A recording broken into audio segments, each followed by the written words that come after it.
Dans ce nouveau tuto Java, nous allons voir comment extraire des informations à partir d'une chaîne de caractères en utilisant des expressions régulières.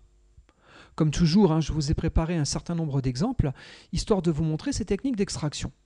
Dans ce tuto, je souhaite vous en montrer deux.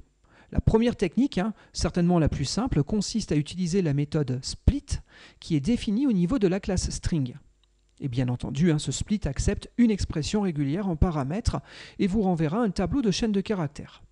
Donc regardez, ici j'ai déclaré un tableau de string, ce sont mes données d'entrée, et donc ici on y reconnaît des dates. Ces dates sont organisées avec le jour en premier, le mois et enfin l'année. Notez cependant qu'on peut avoir différents séparateurs, soit un tiret, soit un slash.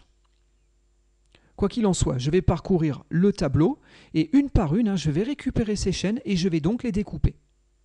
Je vais les découper en utilisant cette expression régulière, à savoir un ensemble de caractères, un crochet ouvrant, crochet fermant, cet ensemble étant soit un slash, soit un moins. Donc ici, on est en train de dire qu'on doit séparer chacune des parties des données contenues dans la string en utilisant un caractère de séparation. Ça aurait pu être une chaîne de caractères un petit peu plus complexe. On aurait pu avoir un séparateur qui soit sur 2, 3, 10 caractères sans aucun problème. Parfait. Donc pour rappel, on avait vu dans les tutos précédents, je vous avais proposé cette image qui nous rappelle les principales syntaxes à utiliser pour les expressions régulières. Et donc on utilise bien les crochets, donc un ensemble de caractères. Très bien. Bon, du coup, on doit récupérer normalement un tableau de 3 données pour chacune des chaînes, avec normalement notre jour, notre mois et l'année. Regardez, je vérifie que tout fonctionne bien ici en faisant un system.out.printf et dans le format, j'injecte bien le jour, le mois et l'année que j'ai extrait.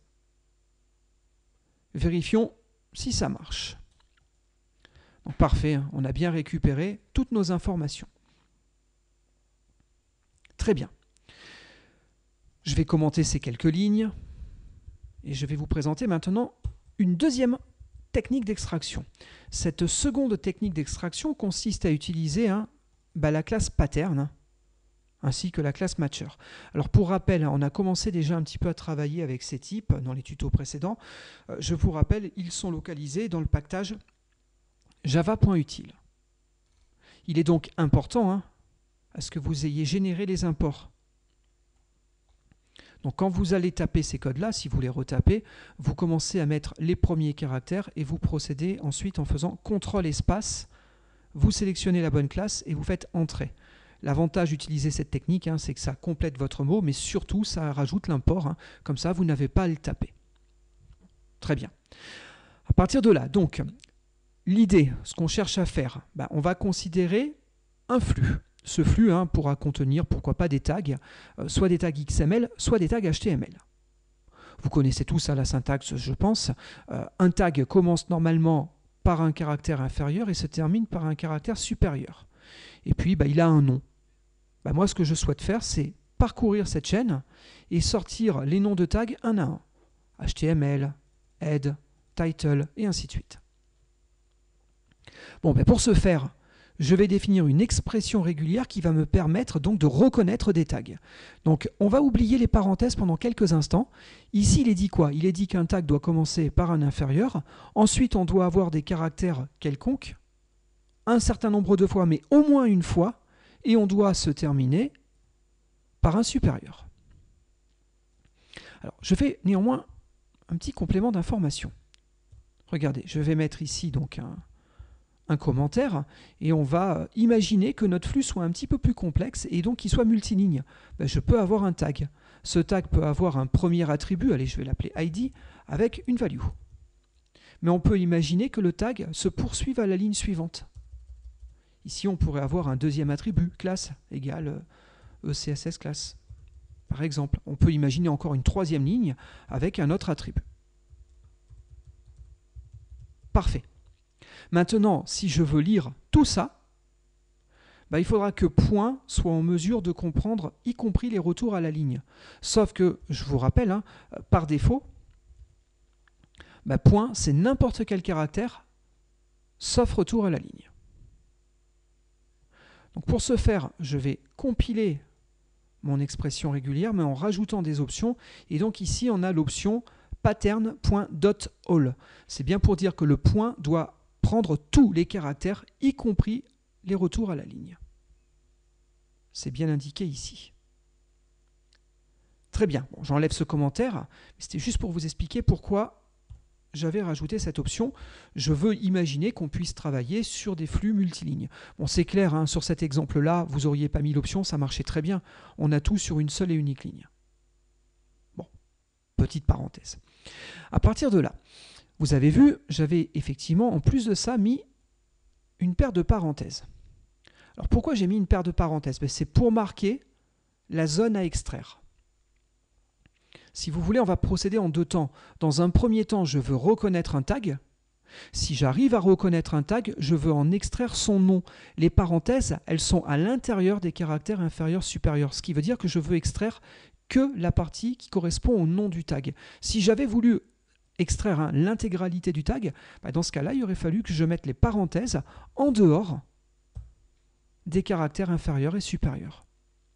Bon, c'est à votre convenance. Perso, je vais me contenter de récupérer juste les noms des tags. Donc très bien, donc je compile cette expression régulière, ça me fournit ma machine à état, et je vais lancer ma machine à état pour analyser mon HTML content, donc ce flux. Très bien.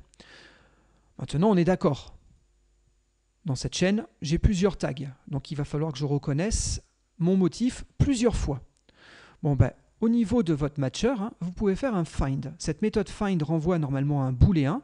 Si le booléen est à true, ça veut dire qu'il a reconnu une nouvelle fois un tag. Donc tant qu'il reconnaît des tags, je vais les traiter. Notez, ici j'aurais pu avoir plusieurs paires de parenthèses. J'aurais pu avoir cette expression-là, suivie d'un anti/s. Anti/s, je vous rappelle, c'est un séparateur. Ça peut être un espace, une tabulation, un retour à la ligne. Alors éventuellement, il peut ne pas y en avoir. Et puis, on pourrait avoir ici des caractères qui pourraient correspondre à nos valeurs d'attributs. Allez, je mets ici éventuellement étoile pour dire qu'il peut y en avoir plusieurs.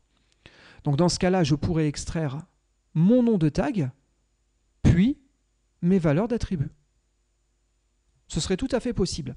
Pourquoi j'insiste là-dessus? Parce que regardez, à ce niveau-là, je vais utiliser donc matcher.group. Dans tous les cas, si je récupère l'élément à la position 0, ça va toujours me renvoyer l'intégralité de la chaîne qui aura matché. Donc on peut imaginer que le premier coup, ça nous renvoie HTML avec les caractères inférieurs supérieurs. C'est qu'est-ce qui a été mis en correspondance. Ensuite, vous avez d'autres entrées dans groupe. En 1, vous devriez normalement retrouver la donnée qui correspond à la première paire de parenthèses d'extraction. Si j'en ai une deuxième, je pourrais faire un groupe de 2 et ainsi de suite. Bon, moi personnellement, j'enlève ça. Je veux simplement reconnaître l'intérieur de mon tag. Notez, il n'y a pas d'attribut. Donc si je veux juste récupérer l'intérieur du tag, j'ai juste besoin de récupérer le groupe à la position 1. Très bien. Donc, semblerait-il, le code a l'air pas si mal par rapport à notre objectif. Donc je vais le lancer et peut-être allez-vous vous attendre à sortir tous les tags un à un. Bon, vous allez normalement être un petit peu déçus parce qu'il y a une grosse bêtise dans ce que je vous ai proposé. Regardez, c'est surprenant, mais en vérité, notre while, il a tourné qu'une seule et unique fois. Il n'a pas vu tous ces tags-là. Pour lui, il n'en a vu qu'un seul. Alors, il a vu quoi? Regardez, c'est là que c'est intéressant d'avoir ce qui a été mis en correspondance. Il a reconnu tout ça. Bon, notez, ça commence bien par un inférieur, ça se termine bien par un supérieur. Et au milieu, on a quoi? On a des caractères qui peuvent être n'importe quoi, un certain nombre de fois. Effectivement, le point dans notre expression régulière, elle capture bien un caractère supérieur ou bien un caractère inférieur. Et là, ce qu'on constate, c'est que par définition, une expression régulière, elle est gourmande. Elle cherche à capturer le maximum de choses possibles. Quand elle a analysé cette chaîne de caractères, elle a décidé de s'arrêter au dernier supérieur qu'elle allait rencontrer. Et donc, sur mon extraction, j'ai bien sorti ce qui allait de là à là. C'est-à-dire moins le premier caractère inférieur et le dernier supérieur. Bon, ok, les expressions régulières sont gourmandes. En anglais, au cas où, hein, on parle de greedy. Nos expressions régulières sont greedy. Bon, ça c'est pour la terminologie, au cas où vous trouveriez des documentations en anglais. Très bien, maintenant la question qui nous vient à l'esprit fatalement, hein, c'est très bien, comment demander à notre expression régulière de faire un régime, de ne consommer que le strict minimum?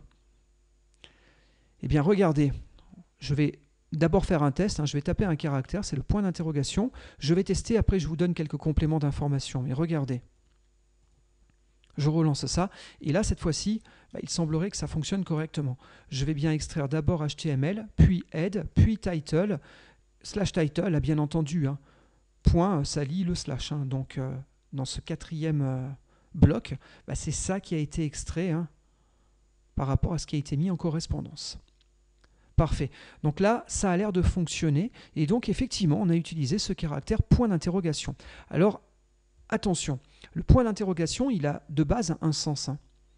Normalement, quand vous l'utilisez plus ou moins seul, c'est pour dire que la chose qui le précède est facultative. Elle peut y être ou pas. C'est 0 ou une fois. Maintenant, on peut retrouver ce point d'interrogation à la suite d'un marqueur de multiplicité, de cardinalité. Ici, vous avez vu, vous avez l'étoile, le plus, ou de 3 à 8 fois.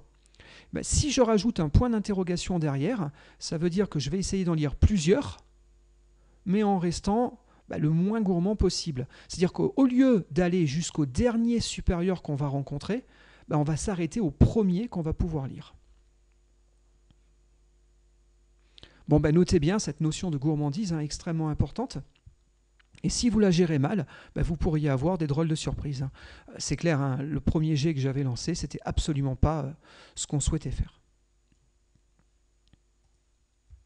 Donc très bien, ici, il faut avoir une expression régulière non gourmande. Très bien. Allez, je commande ce petit exemple et je vais continuer sur la même chose. Hein. C'est à peu près le même type de code, mais c'est un autre exemple qui répond à un besoin qu'on m'a parfois demandé. Des fois, j'ai des personnes qui souhaitent lancer des commandes au niveau de leur système d'exploitation et récupérer des résultats parmi les informations qui vous sont retournées. Par exemple, regardez, je vais lancer une console. Très bien. Et là, je vais taper ifconfig. Alors, notez que je suis sur un Linux. Hein. Si vous êtes sur Windows, cette commande ne marchera pas. Je vous donne la commande équivalente dans quelques secondes. Que fait ifconfig?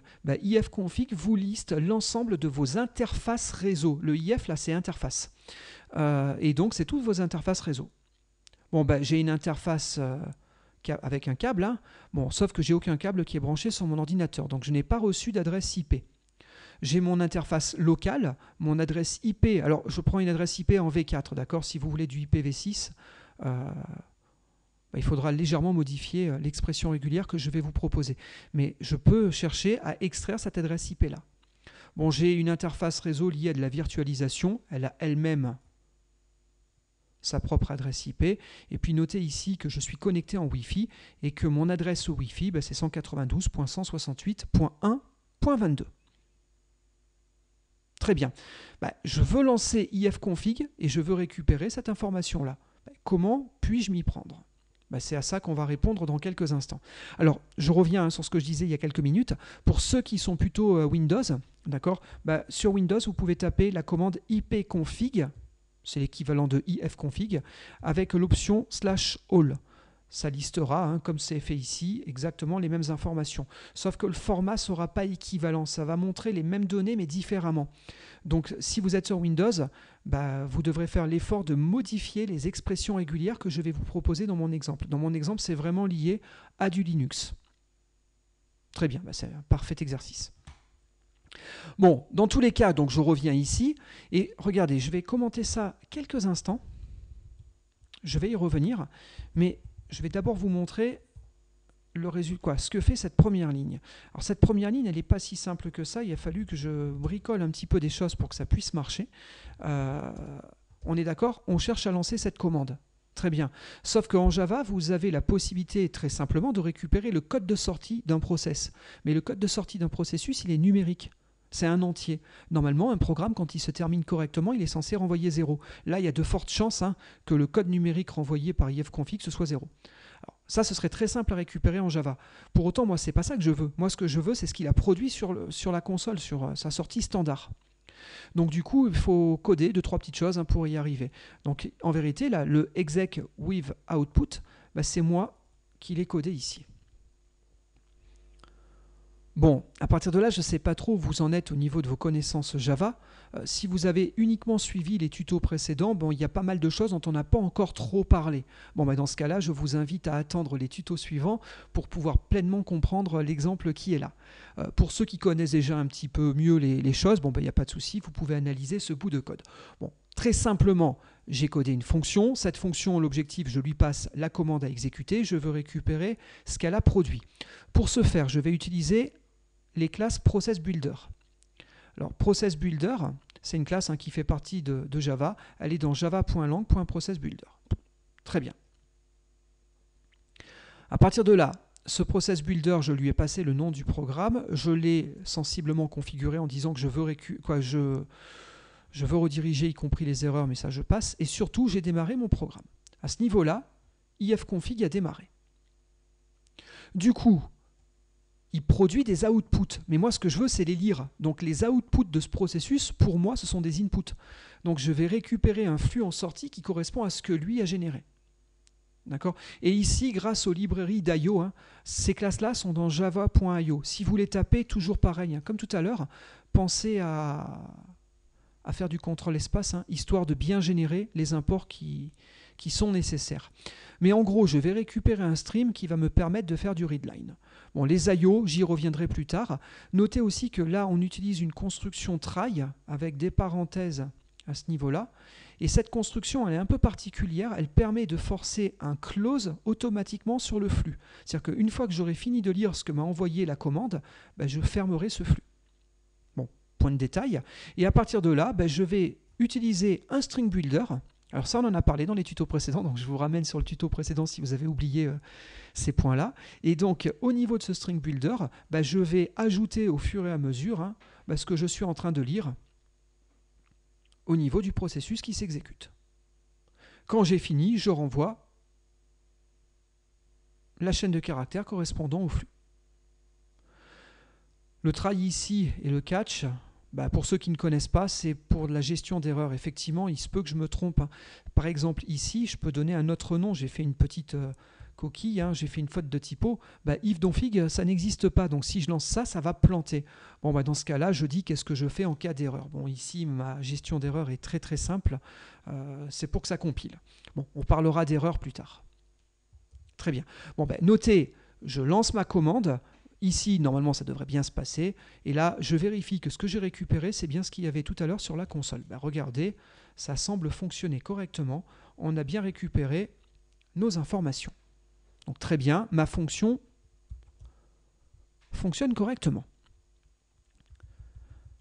À partir de là, regardez, je vais maintenant décommenter ces quelques lignes. L'idée donc, c'est de définir une expression régulière qui va être liée à une interface réseau sur laquelle je veux travailler. Très bien. Et cette expression régulière va devoir donc me sortir mon adresse IP. Vous voyez les parenthèses ici ? Elles sont bien autour des séquences de caractères là, qui sont ici. Anti/D, je vous rappelle, ça correspond à quoi? Ça correspond à un digit. Donc je veux un digit de 1 à 3 fois. Suivi d'un point. N'oubliez pas, le point, il veut dire n'importe quel caractère. Moi, je ne veux pas n'importe quel caractère. Ce que je veux, c'est vraiment un point, rien d'autre. Donc, il faut que je puisse lire cette chose-là. Donc, ensuite, je retrouve encore des digits de 1 à 3, un point, des digits de 1 à 3, un point, des digits de 1 à 3. Pourquoi je suis de 1 à 3 ? Ici, on a un exemple parfait. Là, 1, j'ai qu'un seul caractère à lire. Ici, j'en ai 2. Ici, j'en ai 3. Donc, il faut s'adapter en fonction de l'adresse réseau que vous utilisez. Parfait. Donc, je veux sortir cette chose-là. Et donc, elle est localisée où ? Vous voyez, je vais ici mettre l'interface sur laquelle je veux travailler. 2 points. C'est ce qu'on retrouve ici. Et après, je vais avoir des caractères un certain nombre de fois. Vous avez vu que là, il y a encore une fois plus point d'interrogation. Encore une fois, il ne faut pas être gourmand ici, sinon on va se faire piéger. Regardez, je fais une petite parenthèse, je reteste là l'aspect greedy et je valide que ça pourrait être embêtant. Regardez, je vais travailler, plutôt que de travailler sur cette interface-là, je vais travailler sur Hello. Hello, elle est ici. C'est mon interface locale. Moi, je veux bien aller tout lire jusqu'à inet, et à partir de là, je vais vouloir extraire ces informations. Très bien. Regardez, je lance mon programme. Qu'est-ce que j'ai récupéré comme adresse IP? Parce que là, j'affiche l'adresse IP ici. J'ai récupéré 192.168.1.22. Là, je me suis fait avoir. Ce que j'ai récupéré, ce n'est pas mon interface locale. Regardez bien, mon interface locale, c'était elle. Moi, j'ai récupéré celle-ci. Pourquoi? Parce que quand on a commencé à lire des caractères là, et qu'on a dit on recherche jusqu'à trouver un inet, il a été gourmand et il a consommé tout ça. Du coup, l'adresse IP qui suit, c'est qui? C'est celle de mon interface Wi-Fi et non pas de mon interface locale. Donc faites attention, là, notre programme ne marche pas. Bon, je reviens en arrière. Oui, non, attendez, je vais revenir en arrière dans quelques instants. Ici, je remets mon point d'interrogation. Regardez, cette fois-ci, sur l'interface Hello, on a bien 127.0.0.1 et sur mon interface Wi-Fi, on a bien, espérons-le, 192.168.1.22. Donc notez bien, là l'aspect gourmand peut aussi vous piéger. Pourquoi? Parce qu'on retrouve 4 fois le même bloc. En gros, c'est à peu près toujours la même structure. Donc comme le bloc, on le retrouve X fois, s'il va jusqu'au dernier, ça pourra ne pas fonctionner correctement. Très bien. Bon, et puis notez ici, je dis que je dois avoir des séparateurs et on devra se terminer par un netmask. C'est pour être sûr d'avoir bien récupéré celle-ci d'adresse IP et pas une autre. Voilà. Je récupère celle qui est entre inet et netmask. Très bien. Du coup, je fais un pattern.compile. Notez encore une fois, ici j'ai l'option pattern.all. C'est normal.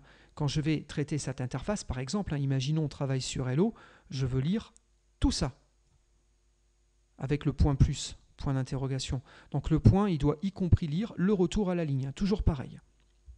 D'accord? Donc j'ai mon .all, tout va bien. Je mets en correspondance donc mon expression régulière avec le résultat que j'ai acquis. Et je vérifie maintenant s'il y a correspondance ou pas. Alors là, je n'ai pas mis un while parce que là, je m'attends à avoir une adresse IP pour mon interface réseau. Normalement, cette interface réseau n'a qu'une seule adresse IP en V4, en IPv4. Donc du coup, si je trouve la correspondance, j'affiche ce qui a été mis en correspondance. Donc ici, vous avez bien tout le bloc qui correspond à la mise en correspondance. On est d'accord, on part de notre interface de points et on va jusqu'à netmask. Interface de points jusqu'à netmask. Donc ici, ça correspond bien. Maintenant, ce n'est pas ça qui m'intéresse à proprement parler, ça c'est plus en termes de debug. Moi, ce qui m'intéresse, c'est le groupe 1. Et le groupe 1, c'est qui? C'est mon adresse IP. Bon, voilà un cas un peu concret d'utilisation des expressions régulières pour, par exemple, analyser des résultats de commandes Unix ou Windows et récupérer des informations sur le système d'exploitation. Pourquoi pas? Si vous voulez vous exercer, vous avez d'autres commandes qui existent. Si vous êtes sur Unix, vous pouvez faire un uname-a. Ça affiche toutes les informations sur votre système. Bon, là, éventuellement, vous pouvez vous amuser à aller chercher certaines parties de la chaîne de caractères. Pourquoi pas? Par exemple, vous pouvez récupérer le type d'OS, le nom de la distribution et à ce niveau-là, le numéro de version constaté. Très bien. Donc voilà qui clôt ce que je voulais vous montrer sur ce tuto. Néanmoins, au niveau des extractions, il y aurait encore une autre technique. L'autre technique possible, ce serait d'utiliser la classe scanner. Sauf que cette classe scanner est un petit peu subtile à utiliser, il y a pas mal de possibilités. Donc j'ai préféré ne pas trop en parler maintenant pour pouvoir dédier un tuto uniquement à ce sujet. Donc le prochain tuto va parler de cette classe scanner. Autre petite chose qui me vient à l'esprit, ces exemples vous ont peut-être plu, peut-être que vous souhaitez les récupérer, alors vous pouvez bien entendu tout retaper, mais n'oubliez pas que tous nos tutos se retrouvent au niveau de notre site. Donc c'est cours.fr. Là, vous avez la section Java. Ici, vous retrouvez nos tutos. Et n'oubliez pas qu'à ce niveau-là, vous récupérez le workspace si vous voulez. Donc dans ce cas-là, téléchargez-le et vous devriez retrouver ces projets ainsi que les bouts de code que je vous présente. Voilà. Bon, à partir de là, je vous remercie de votre attention et je vous dis à très vite pour la suite sur ces extractions. Au revoir.